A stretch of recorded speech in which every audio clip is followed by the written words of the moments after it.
আর বললেন, হে নবী আপনি শান্ত হয়ে যান, ইন্না শানিয়াকা হুয়াল আবতার। আর যারাই আপনাকে বলছে আপনার শত্রু, আপনার বিদ্বেষী, আপনার সাথে হিংসা করেনেওয়ালা, তারাই কি হবে? আবতার হবে। তারাই কি হবে? আবতার হবে। আবতার হবে মানে তাদের কোনো নাম গন্ধ থাকবে না, তারাই নির্বংশ, তারাই নিঃসন্তান, তাদের জগতে কোনো সন্তানের চিহ্নই থাকবে না, নিশান থাকবে না। আছে জগতে? কিন্তু আজ আমাদের নবীর সন্তান সারা পৃথিবীতে ছড়িয়ে আছে, আছে না? নবীর সমস্ত পৃথিবীতে নবীর সন্তান ছড়িয়ে ছিটিয়ে আছে, আছে না? আল্লাহর নবীর সন্তান পৃথিবীতে বিস্তার লাভ করেছে মেয়ের মাধ্যমে, কন্যা সন্তানের মাধ্যমে। কিসের সন্তান মাধ্যমে? কন্যা সন্তানের মাধ্যমে।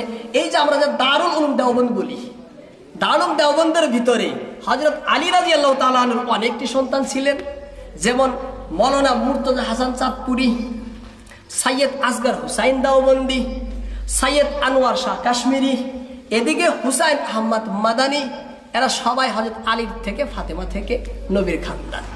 আবার দেওবন্দের ভিতরে হযরত আবু বকরের সন্তান ছিল, যেমন আবু বকর থেকে মুহাম্মদ কাসিম নানুতবি, মুহাম্মদ আহমদ নানুতবি, মুহাম্মদ ইলিয়াস দেহলবি, কারি মুহাম্মদ তাইয়্যিব কাসমি রহমাতুল্লাহ আলাইহি।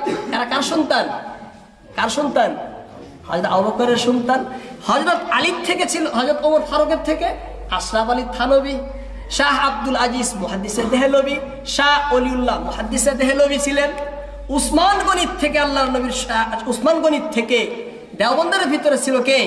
হযরত শব্বির আহমদ উসমানী, জাফর আহমদ উসমানী, সৈয়দ আজিজুর রহমান উসমানী এবং ছিল শফি আহমদ উসমানী, মোহাম্মদ শফি।